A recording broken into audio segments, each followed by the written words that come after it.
Welcome to The Life of Try, the podcast about moving towards things that matter, even when the path is messy, uncertain, and not fully formed.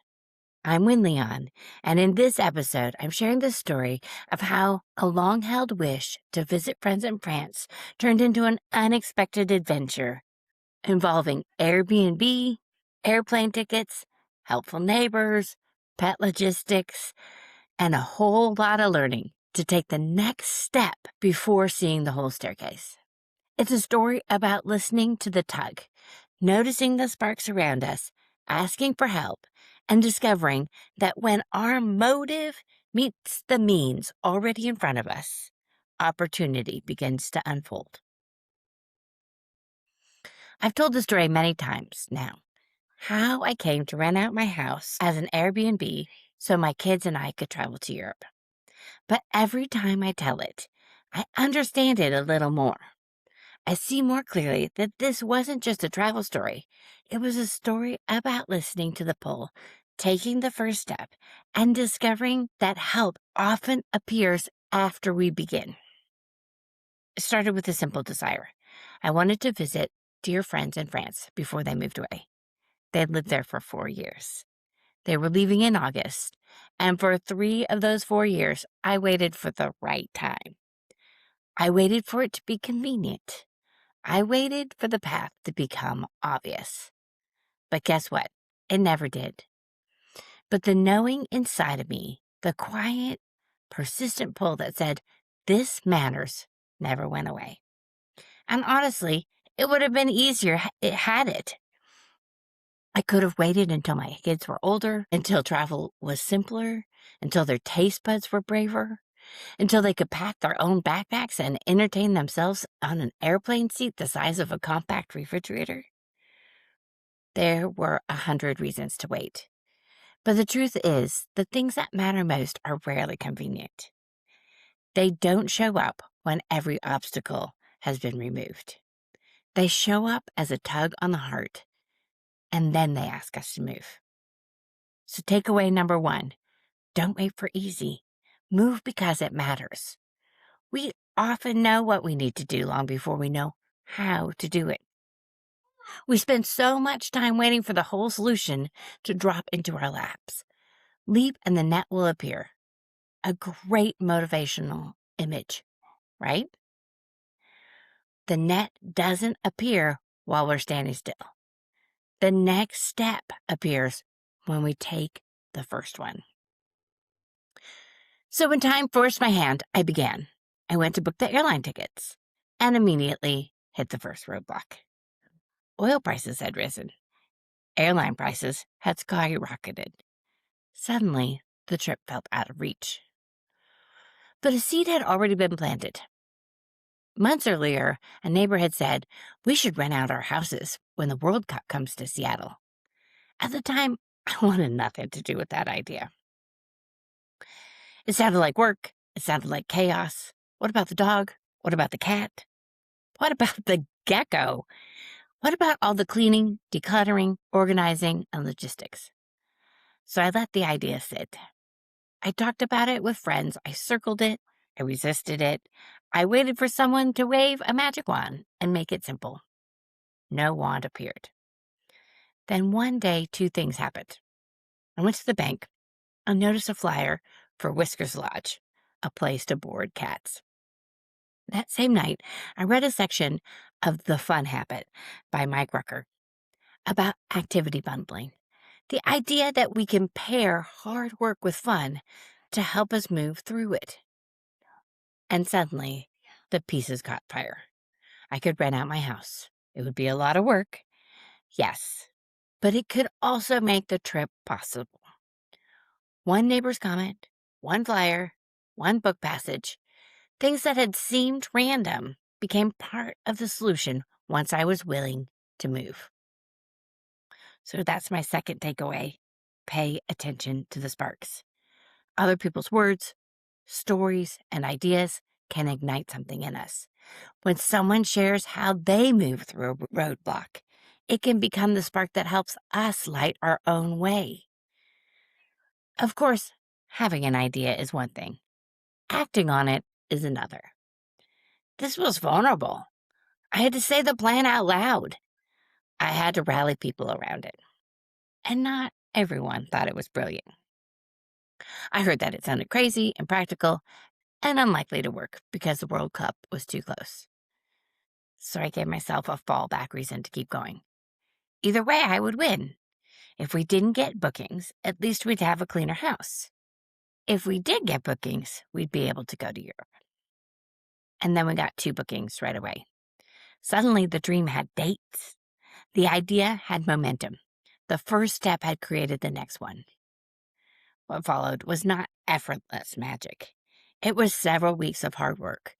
Cleaning, decluttering, planning, preparing, trusting, and practicing patience. I'd say the last 2 were the most hard. There was no point when I felt like I had it all together. Most days, all I could do was the next thing in front of me. And then my village stepped up. Friends and family helped me in ways that still amaze me.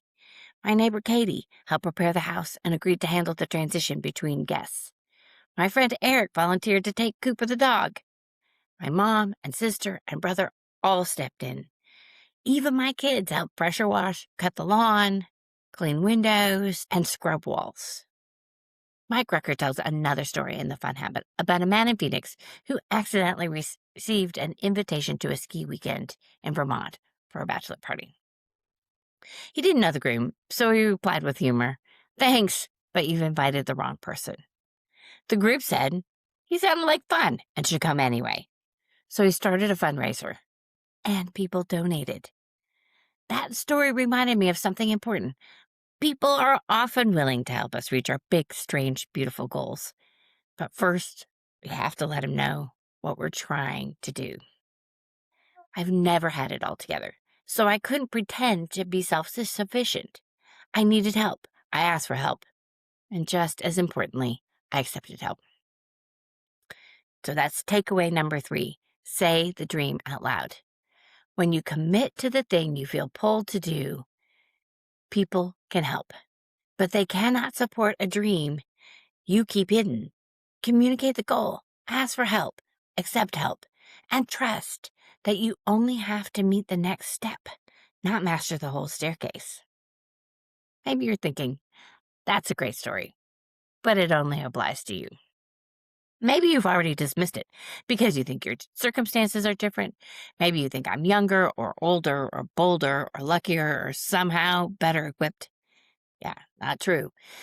But here's what I'm learning and relearning. This pattern is not just for me. It's a formula we can all use. Motive plus means make opportunity. Motive is your why. It's the thing tugging at you. The call you keep trying to ignore. The relationship you need to repair. The skill you want to learn. The adventure you can't stop imagining. It's the next brave thing that makes you feel exposed because it matters. Means are the pieces already around you. They may look ordinary at first. A conversation, a flyer, a book, a neighbor, a friend, a skill, a resource, a small idea. They may not seem like enough until you start moving. Opportunity is what happens when your why meets your what. Once you begin, the path starts responding. Not always in the way you expected, but often in the way you need. So takeaway number 4, use the formula. Find your motive. Gather your means.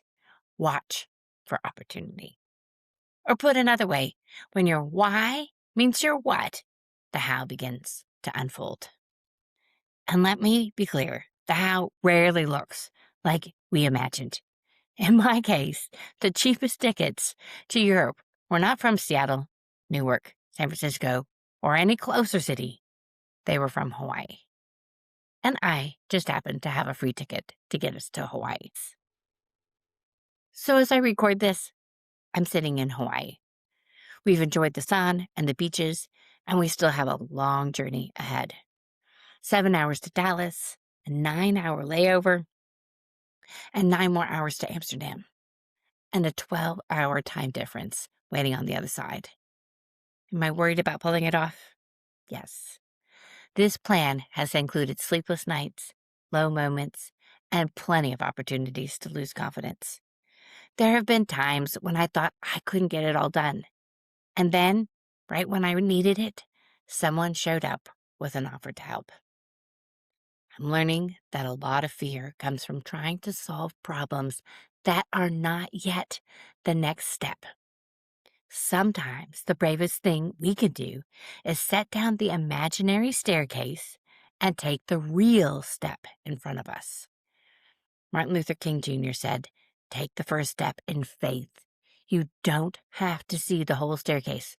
Just take the first step." I know this from climbing mountains.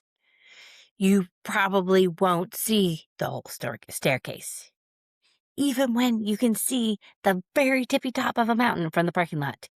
You will not see the crevasses you will have to traverse, the boulders you'll have to navigate around, and the avalanche conditions until you meet them. But you still have to take the first step. So here's a message I want you to remember. Don't wait for easy. Pay attention to the sparks. Say the idea out loud. Use the formula. Motive and means make opportunity. Name the thing that's tugging at you. Take the first step. Let your people know what you're trying to do. And trust that the path does not have to appear all at once. It only has to appear one faithful step at a time.